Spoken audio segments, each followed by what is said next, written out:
다음 세대 멘토링 토크쇼 톡톡포유 2 너의 희망이 희망이 되어줄게. 네, 톡톡포유2는 우리 모두의 소망인 다음 세대를 위해 만들었습니다. 아프니까 청춘이다라는 말이 있죠. 누구에게나 말하지 못한 가슴속 고민들, 이제는 최고의 멘토들과 함께 상의하세요. 어디서도 만날 수 없었던 솔로몬 군단 톡톡포유2에서 만나실 수 있습니다. 오늘도 사인의 멘토님들 함께 자리해 주셨습니다. 네. 어서 오세요. 어서 오세요. 네.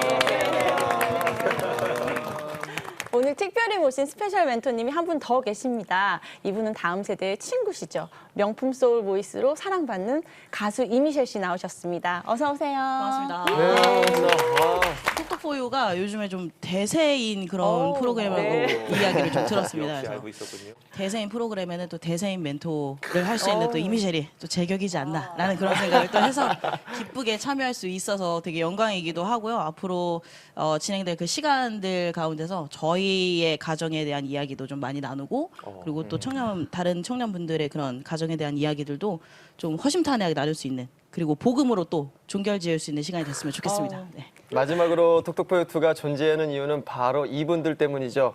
다음 세대를 이끌어갈 빛나는 청춘들을 소개합니다. 어서 오세요. 와!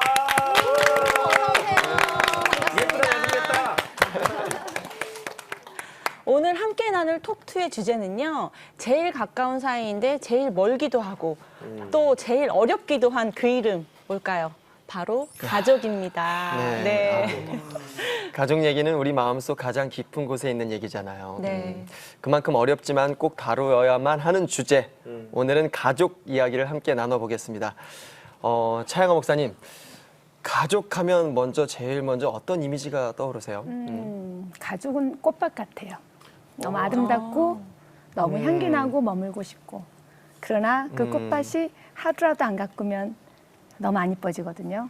또 그 꽃밭은 비바람이 좀 불거나 또 계절이 바뀌면 그렇게 아름다운 꽃잎이 너무 뚝뚝 떨어져요.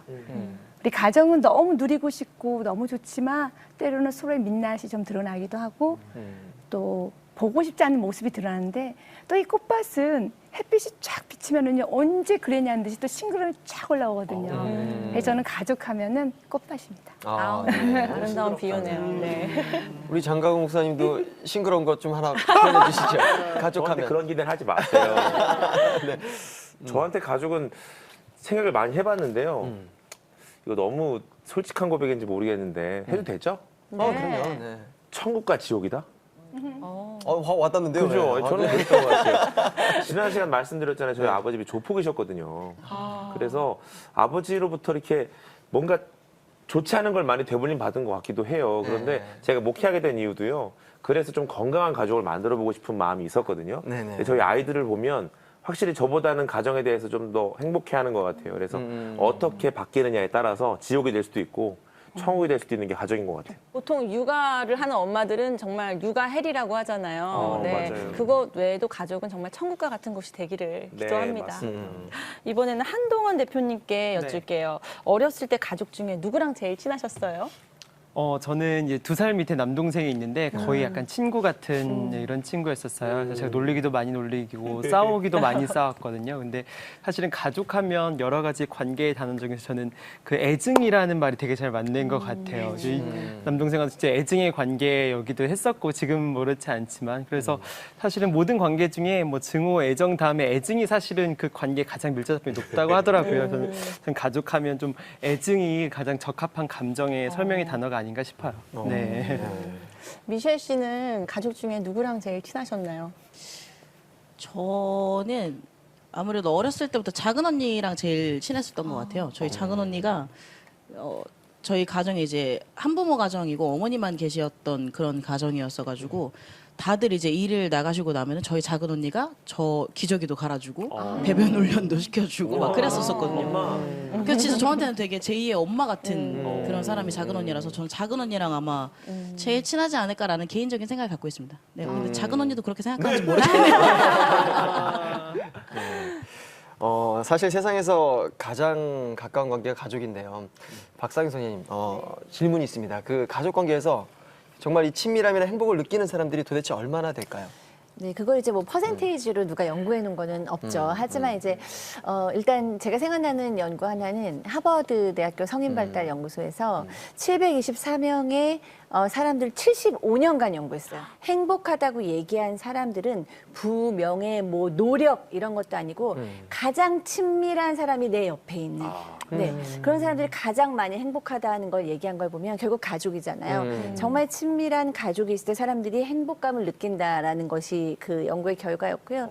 저도 20년 정도로 이제 상담을 하다 보면 제가 만나는 이제 내담자들이 오는데 한 명도 가족 얘기를 안 하시는 분이 없어요. 그러니까 결국 사람에게 가장 행복한 것도 가족. 가장 힘들고 고통스럽도 가족이다. 저는 그렇게 생각합니다. 네, 가족과 가족 구성원 사이에는 그들의 행복을 가로막는 수많은 문제들이 존재하는데요. 청춘들이 직접 고백하는 그 가족 간의 어려움은 과연 무엇일까요? 그 이야기를 화면으로 함께 만나보시죠. 저희 가족 모두 다 교회를 다니고 있긴 하지만 교회에 다니지 않는 가족만큼 행동하고 그리고 가족들 안에서의 신앙 나눔도 없어서 제가 집에서 아무래도 막내로 자라다 보니까 제가 성인이 되는데도 불구하고 아이로 생각해서 제가 지금 해나가고 있는 일들을 좀 참견하신다거나 부정적인 시선으로 바라보실 때가 많은데 제가 지금 외동인데 어렸을 때부터 남들처럼 이렇게 형제가 있지 않았어서 외로움이 많이 있었거든요.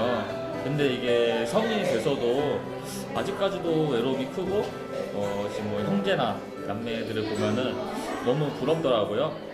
저는 모태신앙으로 태어나서 장로님이랑 권사님 아들로 교회에서도 그러고 학교에서도 믿는 사람의 모습을 보여줘야 된다는 부담감이 있었어요. 근데 이런 부담감 때문에 사실 솔직하게 제 모습을 보여주지 못하고 오히려 갖추어진 모습을 보여줘야 한다는 그런 부담감이 있었습니다. 각자의 삶에 너무 바빠서 서로 대화가 너무 단절되어 있다는 게 집에서 서로의 모습을 잘 마주칠 수도 없고 마주친다 하더라도 아무런 대화 없이 서로 각자의 방에만 들어가서 가족 간의 사랑이나 대화를 나눌 기회가 전혀 없거든요. 네, 그렇습니다. 영상 보면서 참 느껴지는 게 이게 참 많이 세상이 좋아지곤 했지만 오히려 그럼으로써 더욱더 가정은 많이 무너지고 있는 거 아닐까. 네. 그 안에서 지켜야 되는 어떤 여러 가지 것들이 참 많이 무너져서 고민하고 있는 그런 아픔들이 좀 느껴지거든요. 네, 맞아요. 이번에는 우리 청춘들 한번 소감 한번 들어볼게요. 이게 영상 보면서 공감되는 얘기 있으셨다. 네, 네, 마이크 좀 옮겨주시고요. 네. 저는 그 모태신앙에 대한 고민을 가진 분에 대한 거에 공감을 좀 가졌는데 저는 모태신앙은 사실 아니고 뭐 한 5살 이때부터 이제 엄마랑 같이 교회를 다녔었어요. 근데 본을 보여야 된다라는 그 말이 약간 저희 가족들, 그러니까 저희 집 말고 저희 친척들은 교회를 다니시지 않으시거든요. 그럼 그런 부분에서 좀 또는 믿는 집의 아이고 믿는 집 사람들이니까 좀 이런 건 행동을 하지 않아야 되지 않느냐 뭐 이런 말도 많이 들었었고 그다음에 저희 친척들 그러니까 뭐 형제들 자매들 같은 경우에는 믿지 않는 가정이기 때문에 약간 뭐 술자리 이런 걸로 되게 친목을 다지는데 저희 집은 교회를 다니다 보니 그런 자리에서 좀 배제되는 것도 있고 그런 모습들 때문에 저 말에 좀 공감을 가졌던 것 같아요. 다들 공통점이 있네요. 다들 어떤 시간에 쫓겨서 외롭다, 함께하지 못하고 있다 이런 고민이신데. 네, 그리고 저는 아까 자매님이 하신 그 믿지 않는 친구들보다는 어쨌든 내가 더 잘 돼야 되고 믿는 사람으로서 더 잘 돼야 되는 그런 부담감도 있고 왠지 대학에 떨어지면 안 될 것 같고 막 이런 거 있잖아요. 저도 그런 거 있었거든요. 네. 사영아 목사님 어떠셨어요? 청년들 얘기 들으시고 또 영상도 보셨는데 어떤 생각하셨어요? 그냥 한편으로는 가슴도 좀 아팠고요. 그리고 또한 여러분들이 가족에 대해서 고민한다는 그 자체가 그 시작점이 하나님께서 너무 기뻐하시겠다라는 생각이 드는 것 같아요.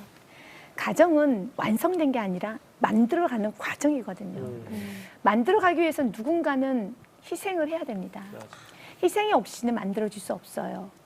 희생이 없이 헌신이 없이는 마음과 마음을 이어줄 수가 없어요. 누군가는 희생을 해야 돼요. 마치 우리가 아기가 태어나면 부모님이 희생을 하거든요. 조용히 해. 아기 잔다.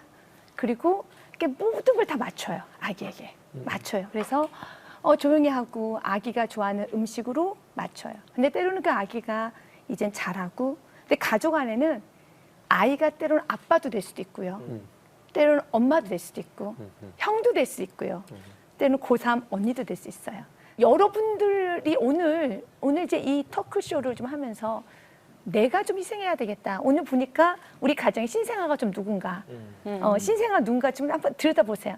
아무튼 우리 엄마가 좀 신생아인 것 같아. 그럼 엄마에게 다 맞춰주는 거예요. 그러면 엄마가 또 회복되거든요. 그러면 다시 또 아빠에게, 다시 또 오빠에게, 형에게. 그렇게 하면서 그러면서 하나님 우리를 훈련해요. 정말 인격적으로 훈련하셔요. 그리고 이런 과정을 통해서 굉장히 건강해집니다. 우리 방금 우리 자매님이 말씀하신 것처럼 내가 믿는 자녀로서 내가 보내되지 못하는 부분도 어떤 면에서 부모에게 누를 끼치고 싶지 않는 마음도 있을 거예요. 그 부모 사랑하는 마음이거든요. 우리 가정에게 또 친척들 사이에서 소리 나오면 안 좋으니까요. 그 부모가 좋아하는 마음이에요. 근데 이거 진짜는 부담이 되기도 하거든요. 이거 자체가 너무 좋은 거예요. 이거 자체는 축복입니다. 그래서 조금 좀 편하게, 그래 이건 축복이지. 조금만 좀 편하게 생각했으면 좋겠고요. 여러분들 너무 축복하고 싶어요. 저는요. 아니 가족에게 맞추는 그 자체가 성장이라는 어떤 너무 좋은 말씀이셨던 것 같은데 우리 박상희 수장님은 청년 시절에 청소년 시절에 이런 고민들 안고 사셨죠? 어떠셨어요? 그럼요. 누구나 다 그 시절에는 고민이 너무 많죠. 청년 시절이 지났기 때문에 다 공감이 되는데 오늘 얘기하신 분들 중에서는 같은 집에 사는데 너무 바빠서 얘기할 거 없다. 이제 요즘 제 얘기 같아요. 왜냐하면 제가 아이를 이제 키울 때 엄마로서 이 아이하고 얘기할 날이 천년 만년 있을 줄 알았어요. 저는 너무 바쁜 엄마였고 공부를 했어야 하기 때문에 지금은 엄마가 너랑 얘기를 좀 못 해주지만 내가 공부 끝나면 해줄게 라고 생각을 했는데 이 아이가 사춘기가 되니까 이제 제가 바빠요. 이런 식으로 되는 거죠. 이제는 제가 어렸을 때 필요했고 이제는 제가 바빠요. 이런 식으로 돼서 정말 가족 간의 의사소통은 노력을 해야 되는 거구나. 이게 저절로 시간 해결하는 게 아니었다라는 생각이 들어서 양적으로 질적으로 좀 노력을 해야 되는 부분 같은데 너무 바쁘니까 우리가 양적으로 마냥 가족들하고 시간을 보내는 건 사실 현실적으로 쉽지 않잖아요. 그래서 양적으로도 최대한 내가 조금은 예를 들면 일주일에 하루 정도는 일요일 주일날만큼은 점심 저녁 아침까지 다 세 끼를 다 가족하고 먹는다. 그렇게 정한다던가 아니면 시간이 너무 없더라도 우리가 의사소통이 중요하다 그러고 의사소통 강의를 많이 하는 이유가 말을 해도 질적으로 좋은 말, 용기를 주는 말, 위로를 주는 말, 힘을 주는 말 그런 말을 하기 위해서 의사소통을 강의를 했잖아요. 우리가 의사소통 기술도 좀 배울 필요가 있다라는 생각이 드네요. 말씀 들으면서 드는 생각이 7살, 4살 아이들이 엄마 부르면 엄마 바쁘니까 조금 이따 놀아줄게, 조금 이따 들어줄게 했는데 그 조금 이따가 얼마가 안 남았다는 말씀이신 거죠. 그렇죠. 그러시면 안 돼요. 네. 굉장히 알겠습니다. 있는 시간 최선을 다해야겠습니다. 네. 한동원 대표님, 외동으로 자라서 외롭다고 한 친구가 영상에 있었는데 그 친구에게 조언해 주실 말씀 있을까요? 맞아요. 다른 형제 부럽다라고 또 말씀 주시긴 했는데 저희 동생이 이제 성인이 돼서 한 말이 있는데 저희 부모님한테 그 형만 좋아하는 줄 알았대요. 근데 왠지 봤더니 그 식당에 같이 가면 자기한테는 뭐 먹을 거냐고 안 물어봤대요. 근데 사실은 이게 그럴 리가 없잖아요. 네, 정말 중요한 일인데 그럴 리가 없고 아무 의도가 없는 건데 동생은 이제 무의식 중에 그런 생각을 가지고 있었던 거예요. 근데 그러면 이 친구에게는 형제가 있는 게 좋았을까 없는 게 좋았을까라고 생각을 하게 되더라고요. 근데 그런 측면에서 보면은 한 외동이어도 장단점이 있고 둘이 있어도 장단점이 있고 정말 지연 MC님처럼 여섯이어도 장단점이 다 있는 것 같아요. 저도 다른 가정이 부러울 땐 있지만 다른 형제 관계를 부러워하는 행위 자체가 자기를 더 이렇게 고립되게 하지 않나라는 생각이 있어서 그 장단점을 명확하게 인지할 필요는 있는 것 같고 두 번째는 저는 이제 그 남동생이 이제 지금은 미국에 가 있거든요. 미국에 가 있어가지고 동생한테 잘해주고 싶어도 잘해줄 수가 없어요. 근데 사실은 관계상에 이런 결핍이 생기 사귀니까 저보다 동생인 친구들 보면 친동생 같아서 엄청 잘해주게 되더라고요. 그래서 사실 이런 관계의 결핍은 또 다른 관계에 대한 그 욕망이나 또 다른 관계에 대한 갈망이 생겨서 관계를 맺을 수 있는 동력원이 될 수 있는 것 같거든요. 그래서 외동이신 분들은 오히려 이런 결핍을 또 갈망으로 잘 활용해 보면 좋을 것 같습니다. 네. 오늘 스페셜 멘토로 나오신 우리 미셸 씨, 누구보다 가족 관계에 대해서 고민이 많았다고 얘기를 들었어요. 가족 이야기를 좀 오늘 네. 허심탄회하게 다 한번 얘기 한번 해주시죠. 네. 시작하겠습니다.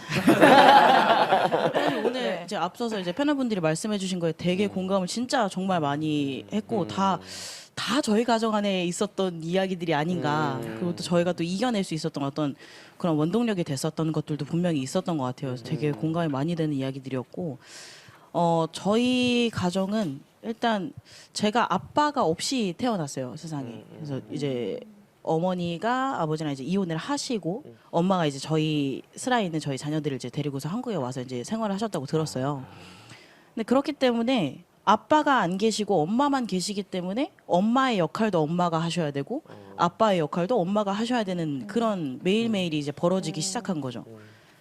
근데 그러면서 이제 저희는 자연스럽게 엄마의 부재도 느끼게 됐고 아빠의 부재도 느끼게 됐고 그러면서 이제 뭐 형제들도 사실 사이좋게 지낼 수도 있었으나 어쨌든 온전한 부모 아래서 온전한 사랑을 받았다면 더 좀 수월하게 진행될 수 있었던 문제였겠지만 그렇지 않다 보니 뭐 재정 문제도 생기고 또 형제 간의 우애도 자꾸 틀어지는 일들도 자꾸 생기고 또 엄마가 제 기억으로는 엄마가 어렸을 때 저희한테 한 번도 아이고 이쁜 우리 딸, 뭐, 사랑하는 내 딸, 아이고 귀엽다 뭐 이런 말씀을 한 번도 하신 적이 없었어요. 그리고 뭐 잘 자라, 뭐 사랑한다 이런 말씀을 해주신 적이 없었기 때문에 그런 것들에서 더 특히나 이제 부모님의 부재를 많이 느꼈었던 것 같아요. 그런 이제 감정적인 부분에서.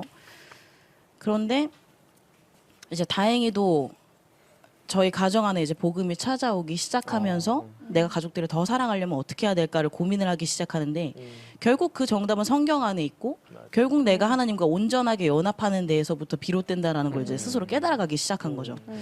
그래서 가장 최근에 이제 그런 변화를 맞이하신 분이 저희 어머니신데 저희 어머니가 얼마 좀 한 1년쯤 된 것 같아요. 권사직분을 받으셨어요. 그때 또 제가 감사하게 초청을 받아서 이제 또 축하 이제 찬양을 또 부르러 갔었던 기억이 있었는데 아마 가정 안에 좀 이렇게 어려움이 있으신 그런 청년들이 계시다면 저는 정말 격하게 가정 안에는 예수 그리스도가 가장 중요하다. 예수 그리스도가 계시는 것이 그분이 중심이 되시는 것이 가장 중요하다라고 권면드리고 싶고 그리고 아까 또 인터뷰 때 이제 아까 VCR 이제 봤었을 때 어떤 한 청년분께서 다 크리스찬이시지만 복음을 나누지 않는 것이 고민이다라고 말씀하셨던 분이 계셨었는데 저도 원래 그런 고민이 있었거든요. 네. 하나님을 믿는 가정 안에서 복음을 나누지 않는 것은 이거는 뭔가 그 영적인 흐름에 뭔가 방해가 될 수도 있겠다라는 그런 생각을 하기 시작하면서 그냥 제가 먼저 용기를 냈어요. 제가 살면서 학교를 다니면서 혹은 일을 하면서 그 소소하게 얻었던 혹은 뭐 크게 얻었던 그런 하나님으로한테 받았던 그런 은혜들을 엄마한테 먼저 나누고 작은 언니한테 나누고 또 미국에 있는 큰 언니랑 오빠한테도 막 나누기 시작하면서 복음의 이야기들이 꽃이 피우기 시작했었어요. 그래서 그런 고민을 갖고 계신 청년이 먼저 용기를 낸다면 진짜 좋은 그런 열매들이 맺히지 않을까라는 그런 생각을 합니다. 네. 정말 어떻게 보면 쉽지 않은 이야기일 수 있는데 이미 마음이 다 회복되시고 하셔서 이렇게 나눠주셔서 너무 감사합니다. 네. 나눌 수 있어서 너무 감사해요. 네, 미셸 씨의 가정은 이렇게 믿음으로 회복이 된 케이스지만 아까 영상에서도 봤듯이 한 친구가 얘기했잖아요. 믿는 가정인데 믿지 않는 가정이랑 별반 다르지 않는 그런 모습으로 사는 가정도 많거든요.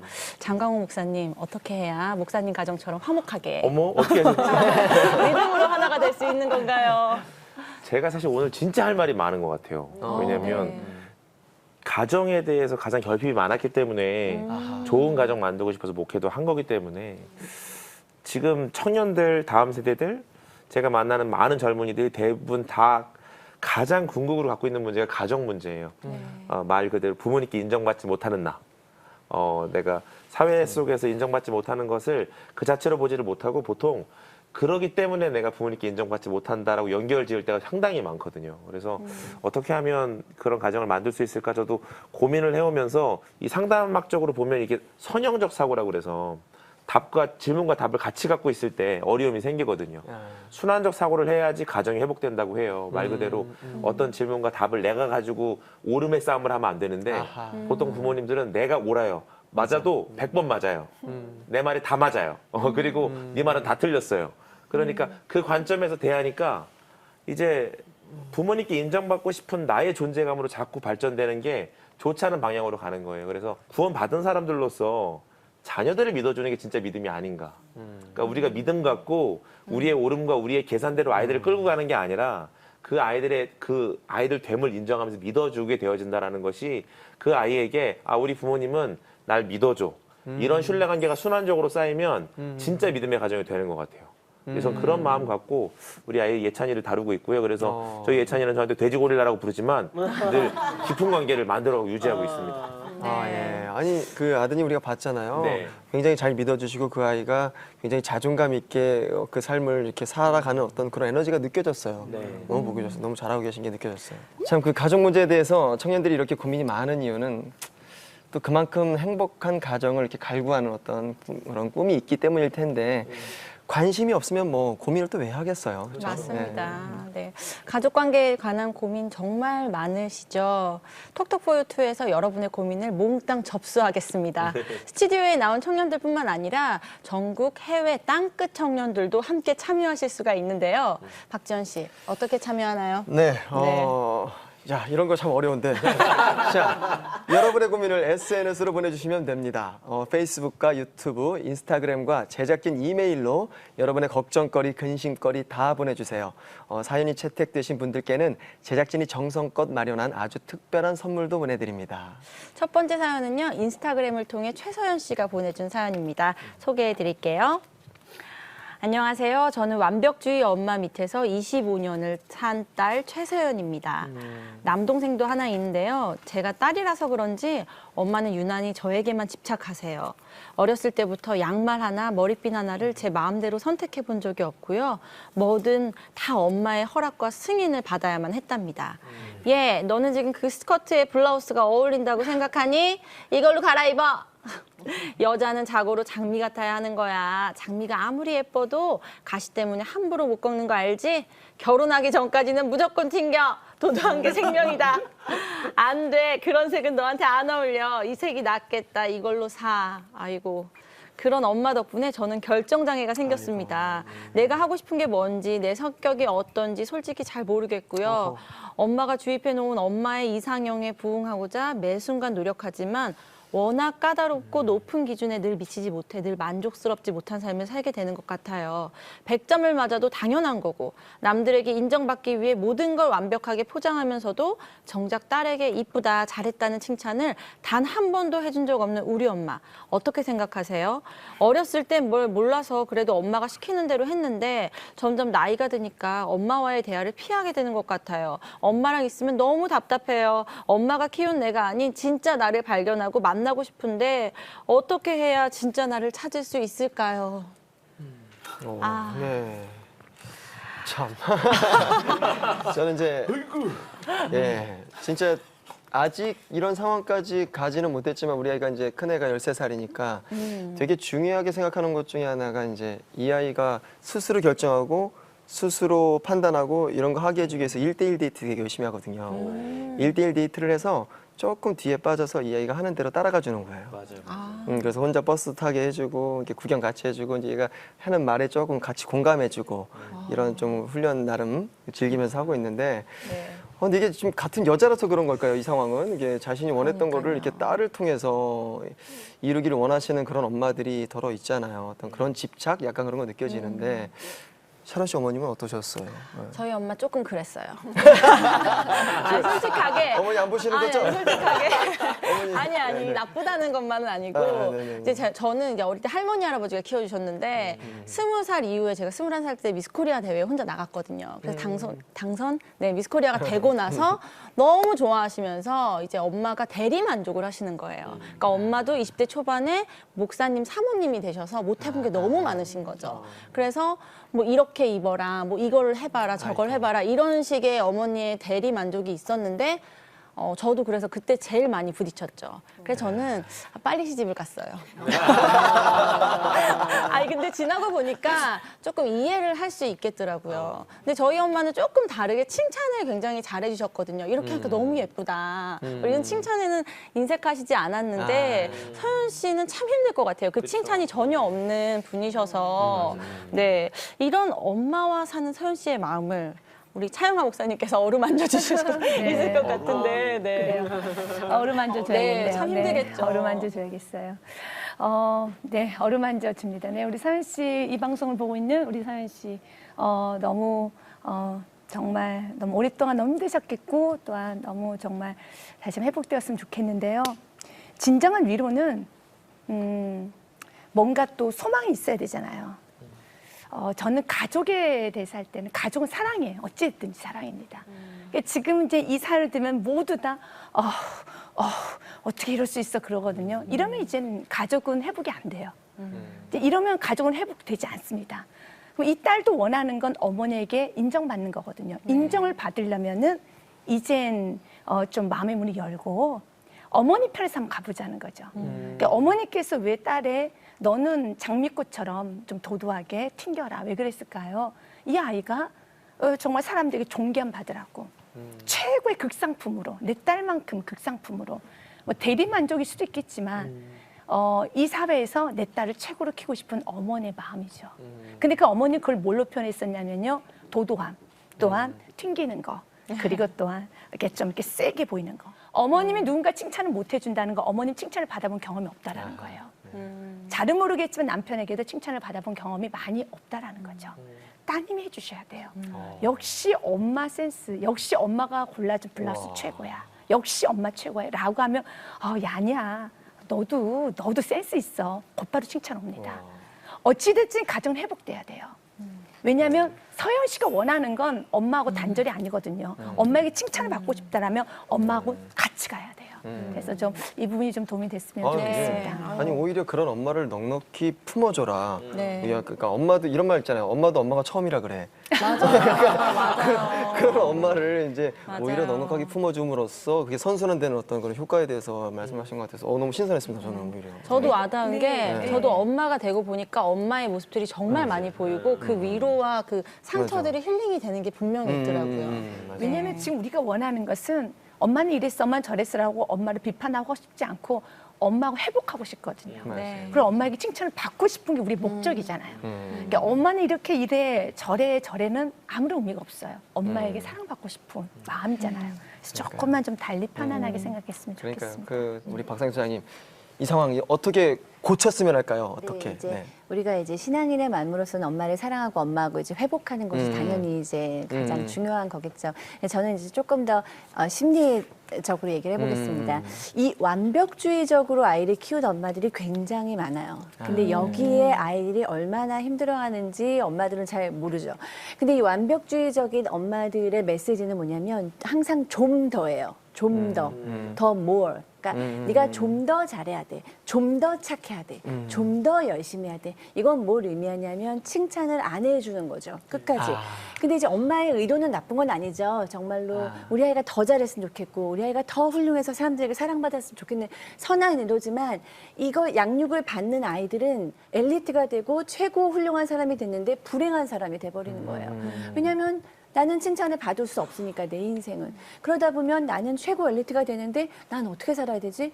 왜 불행하지? 그러니까 분명히 행복해야 되는 자리에 가서도 불행한 사람이 된다는 것이 완벽주의적인 양육을 했을 때 오는 어떻게 보면 폐해입니다. 그러니까 이분들이 평생을 왜 내가 이렇게 힘들어야 되나 이런 얘기를 굉장히 많이 하세요. 그래서 지금 서현 씨죠. 서현 씨가 그러다 보니까 난 결정장애가 왔어요 라고 얘기를 하는데 뭐를 결정하지 못하는 결정장애가 제가 봤을 땐 가장 중요한 문제가 아니고 서현 씨 스스로라도 나를 이제 칭찬해 줘야 돼요.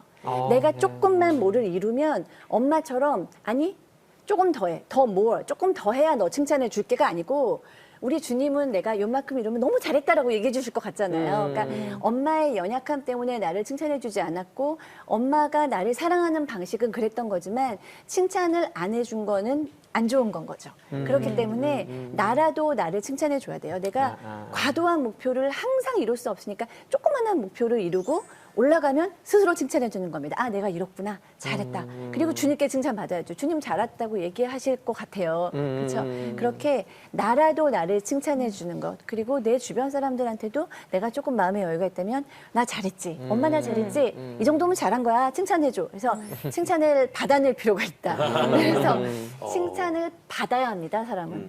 네. 서연 씨 보고 계시죠? 네, 스스로 칭찬 꼭 필요합니다. 네. 한동원 대표님, 만약 이런 분이 본인의 어머니시라면 네. 어떠실 것 같으세요? 네, 맞아요. 이제 사실은 한국의 많은 부모들은 정도의 차이가 있지만 이러한 양상들은 다 나타나는 것 네. 같거든요. 그렇기 때문에 자녀, 저를 포함한 저도 이 부모가 인정할 수 있도록 열심히 하는 것, 그랬을 때 모든 것이 되는 것.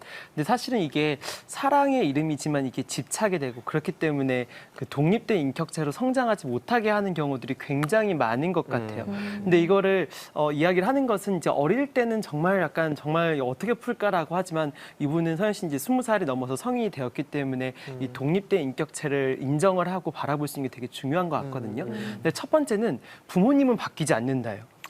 부모님이랑 그렇게 연락해가지고 막 얘기를 하고 막 이래서 내가 틀렸네. 그래도 부모님은 절대 바뀌지 않아요. 그래서 바꿀 욕심을 버리는 게 되게 좋은 것 같아요. 그냥 그 자체를 인정하는 것. 부모가 자식을 인정하는 것처럼. 그래서 부모는 절대 바뀌지 않는다. 근데 그렇게 들어오니까 두 번째 제가 든 생각은 이러한 잔소리들이 옛날에 너무 듣기 싫었는데 성인이 돼서 들으니까 뭐 이거 좀 들어주지 뭐 약간 이런 생각이 들더라고요. 뭐 하라고 하면 하고 뭐 밥 먹으러 먹고 뭐 그냥 뭐 그게 그렇게 어려운 거겠어요. 그냥 들어주면 되는 건데. 근데 사실은 부모님의 그러한 결핍에서 오는 그런 행동이 있으면 그냥 내가 받아주고 넘겨주는 것. 이게 사실은 굉장히 좀 중요한 것 같아요. 근데 그럼에도 불구하고 절대 못 받아들이는 거 있잖아요. 저 같은 경우는 어머니가 이제 20대 때부터 빨리 결혼해라 이런 거 항상 말씀하시고 뭐 사업하는 거 이런 것도 사실 부모님이 절대 용인할 수 없잖아요. 사실 이런 거는 막 어머니 막 우시고 막 이러셨는데 근데 그럴 때 저는 약간 이제 투자자를 대하듯 그래서 제가 막 프레젠테이션을 했어요. 막 이렇게 하고 뭐 요즘 쇼미더머니의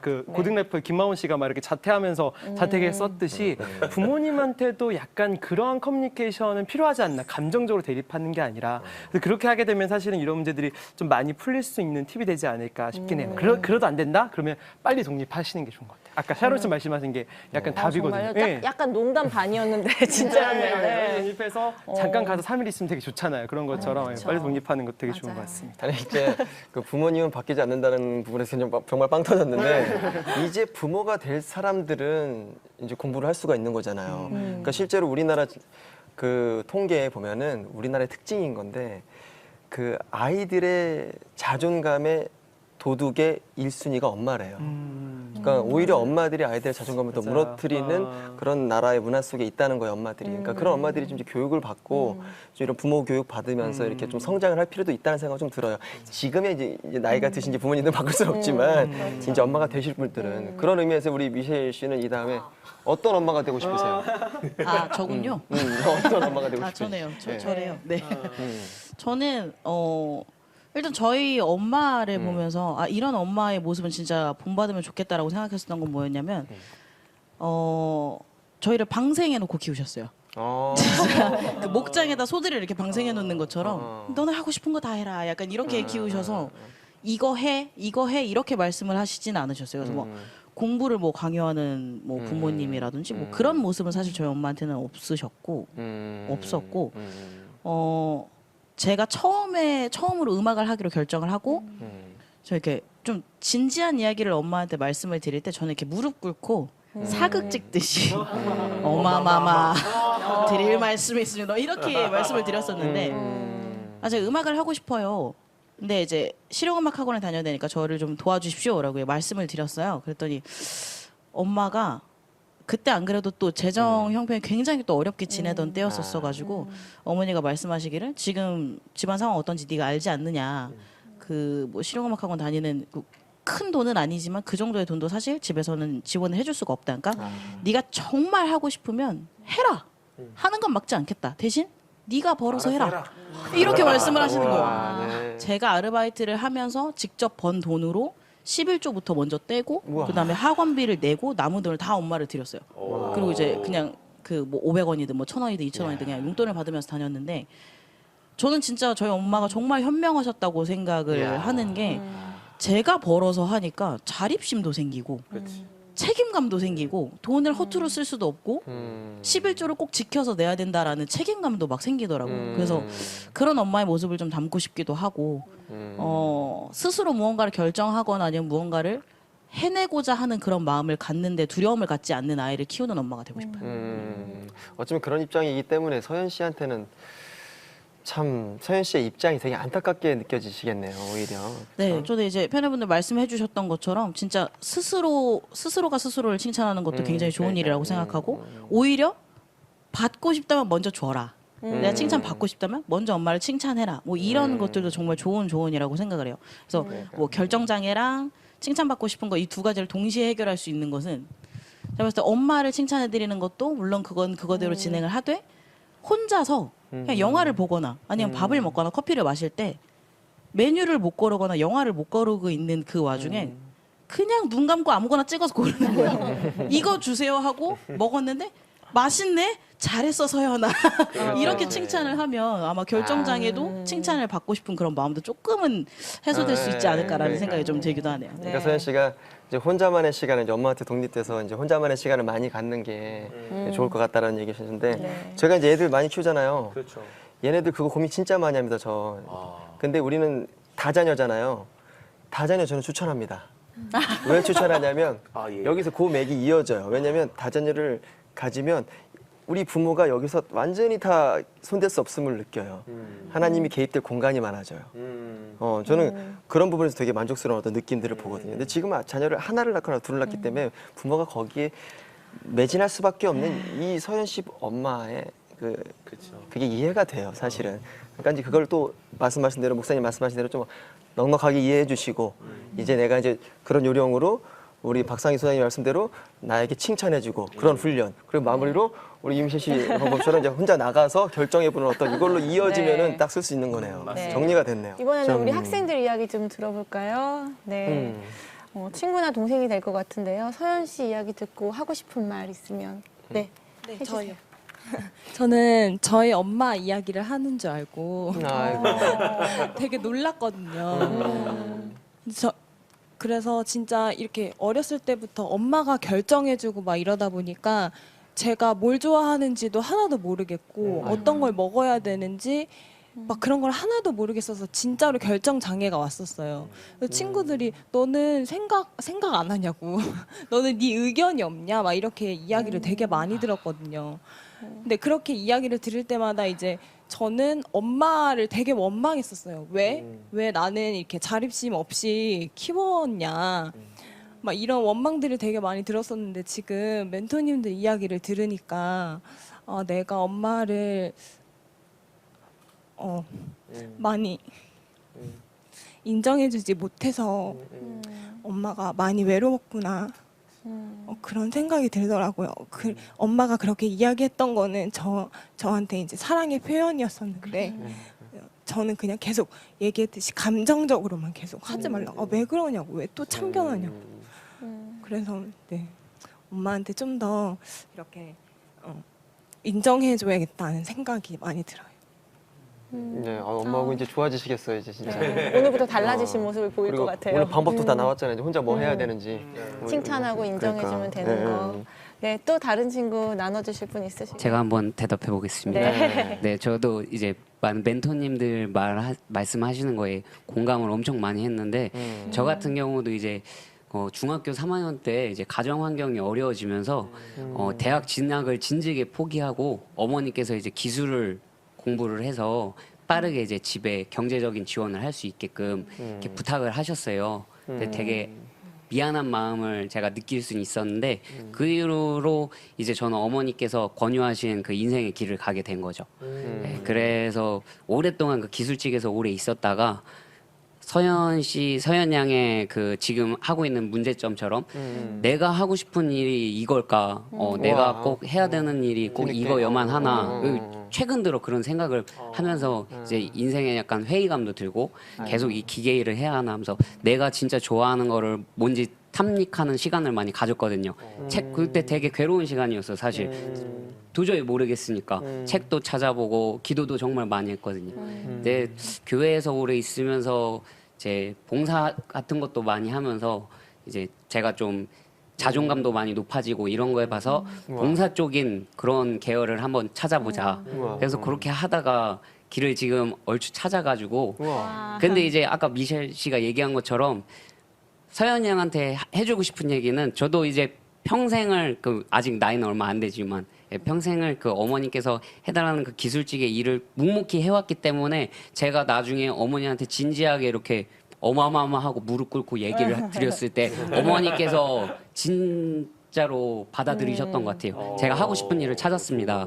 예, 그렇게 서현 양도 분명히 이제까지의 어머니의 인생 속에서 살았다 하면은 앞으로는 자기가 자기 길을 가겠다 해서 본인이 결국 쟁취해야 되는 부분이 있는 것 같습니다. 네, 감사합니다. 네네.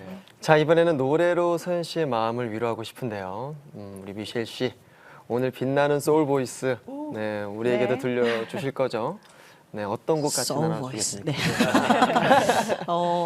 제가 여러분들이랑 같이 나누고 싶어서 준비하게 된 찬양은 찬송가예요. 주 예수보다 더 귀한 것은 없네라는 찬송가인데 이 시간을 위해서 기도하고 또 계속 고민하면서 준비하기를 어떤 것들을 나누고 어떤 것들을 우리가 함께 공유를 하는 게 더 좋을까요? 라는 그런 질문을 하나님한테 드렸을 때 가정에 대한 어려움이 있는 사람이라면 그리고 가정이 정말 복음화되기를 원하는 사람이라면 한 명 한 명 작은 예수가 되어야 한다. 그러니까 주 예수보다 가정 안에서 더 귀한 것은 없다라는 그런 마음을 굉장히 많이 와닿았어요. 그래서 찬송가로 또 모두가 다 아시는 찬송가니까 또 마음으로도 함께 고백을 해주시고 그러면 좋을 것 같아서 준비를 해봤습니다. 네. 박수로 청해 듣겠습니다.